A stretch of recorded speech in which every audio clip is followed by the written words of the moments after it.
Hello, I'm Jay Latta. I'm sharing with you today the 3C for the future of work and how pandemic shapes our expectations on new work. For my professional background, you can see here my corporate history. This is how it looks like when I include also some clients and major projects. Plus, some of the partners I've worked with.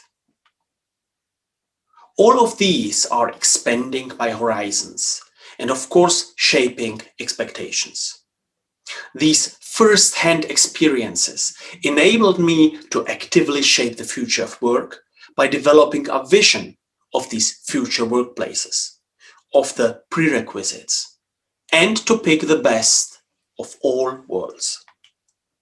So let me start with the pandemic part and how our expectations on work changes.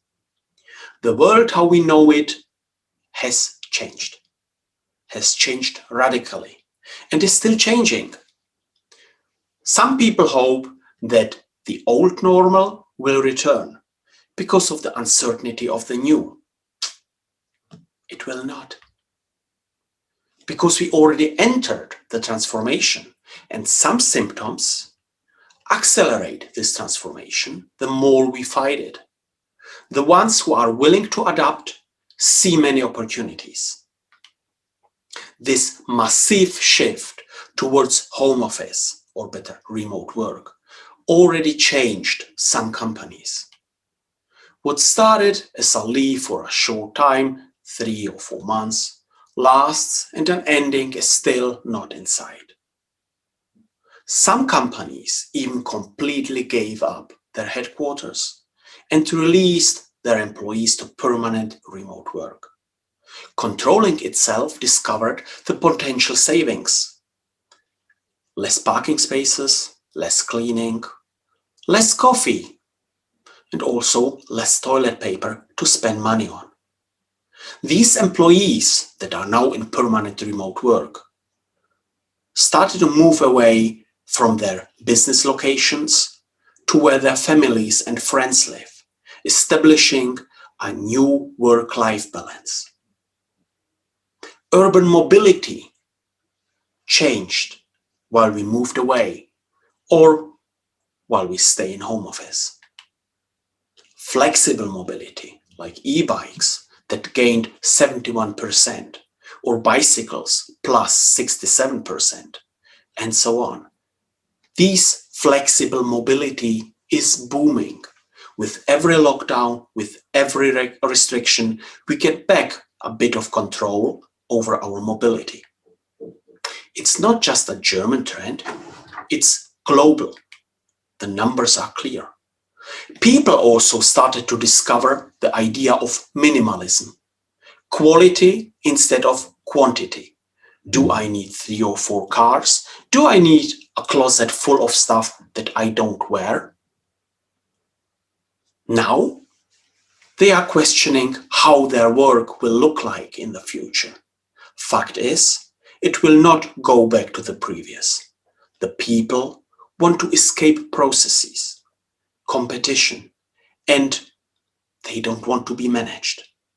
They are looking for purpose, something mindful. The classic companies are trying to adapt. This trend is nothing really new. It started long before with the rise of platform-based businesses. Cloudification and smart tools are enabling this dematerialization of businesses, where a PO box and a domain is enough to drive a successful business. One additional lesson for the classics came with the market capitalization. In early 2000s, a bit of e-commerce and a website was enough, so they could lean back and do it like always. But smartphones and tablets made the people truly mobile, made them independent. Tech companies started to replace these classics with warp speed. The key is data. The key is information. For a long time, this really scared the classics because they struggle with the power of data, with the power of informations. In the inners of their hearts, they are engineers bound on physical products, not on data. The classic industry is also based on military hierarchies, around a strong leader who tries to motivate. Classic businesses are linear businesses based on linear thinking. The reporting, if it's monthly, quarterly, is just reactive. It reviews the past, the history, instead of prediction and opportunities. Compared with startups and tech companies, these have another dynamics. And so the classic companies try to copy their approach. It failed. They were working on the symptoms, not on the root cause. Just taking a bit agile, Scrum, Kanban, or another tool set or method is ignorant. Putting soccer or ping pong tables into the coffee kitchen or wearing white sneakers is not really innovative. It's just pretending to be one of the cool guys. Also, the misunderstanding what the Silicon Valley is. Putting silicon before or valley after is, again, just pretending. Tech companies, startups, the valley itself, it's a mindset, not a process. The classics understand processes. They love hierarchies. And for a long time, they've not realized that this construct locks them in.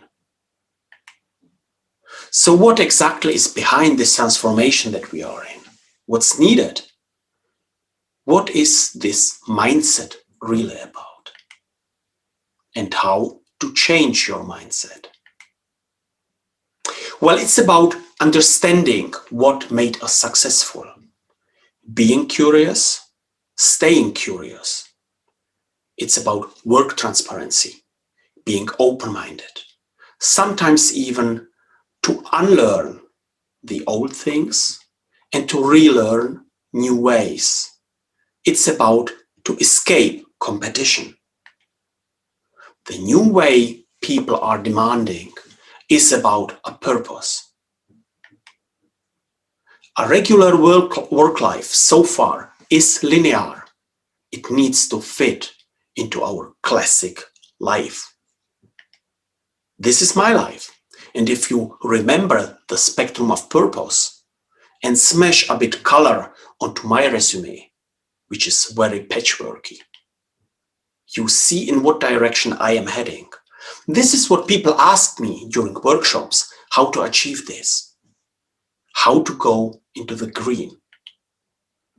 Now we should talk about the 3C, collaboration, cooperation, and communication, going away from competition and pure coordination, skipping the need to know principle that is present in so many corporates. The first C, collaboration, to learn how to think in ecosystems, coordinating synchronous activities, putting pieces together and understanding your piece as part of a bigger puzzle.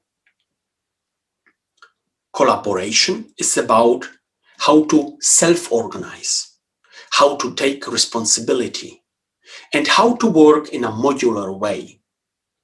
New working environments are rising with virtual and remote rooms, connected teams around the globe, and enabling, making the world experienceable.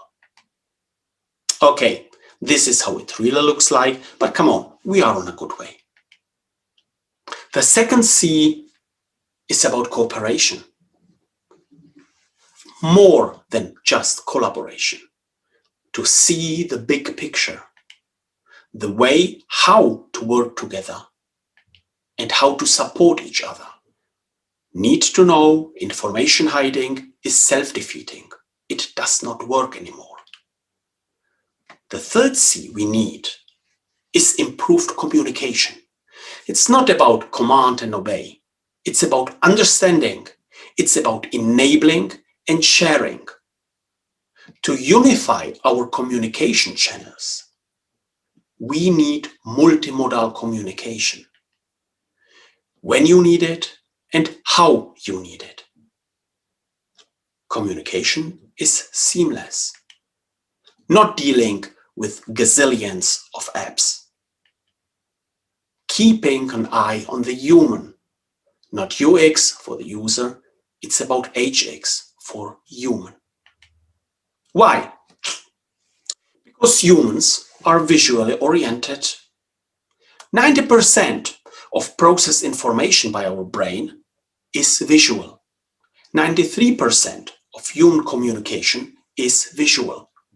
If I roll my eyes, my body language, the facial expressions. On the visual level, we can transport far more information than with bullet points. The picture you see here is the rise of the Wirecard scandal, several weeks before it became visible. These are from an algorithm generated shadows that show that the communication, the news feeds are different. Something is simply wrong, and you see this shadow coming into the landscape. Should have been a warning. So this new communication has also implications on our working environments, where the digital becomes spatial. Not just the small screen, the bigger screen, the curved screen. It's really surrounding you. Informations and communication all around. To help us to really understand, because we can see behind, we can flip it, we can go around, we can see things from another perspective. This is the way how these new working environments will work for us. Not competing, not acting against each other, helping us. Remember, I've mentioned multimodal. When work and private life merges and we are able to self-organize, we need, besides of business communication, also private rooms for the chitty-chat, the human thing. Because socialization is important for the dynamics and it colors our life. I could finish now, but there's one more thing I'd like to share. Only if we really internalize that communication channels are not just for processes, are not just for cover your ass actions, but really for sharing and understanding how important communication is and that it is multimodal, reading between the lines, hearing the unhearable. Then we really will face true efficiency in collaboration and cooperation, becoming self-organizing entities for our agile structures. Only then we will be able to even include machine intelligence for a full support of our work, helping us to focus on what we humans are best in, creativity, not bullshit jobs. By connecting these two worlds, AI and NI, through an BMI, brain-machine interface, the pictured one is from Impulse Neary. Connecting these two worlds between artificial intelligence and natural intelligence allows us to fully open up for communication with machines. We will become augmented humans. But again, keeping an eye on the human needs, not on the profit. We have to make the technology beneficial instead of scary. Else, we'll have to wait for the next pandemic. See ya.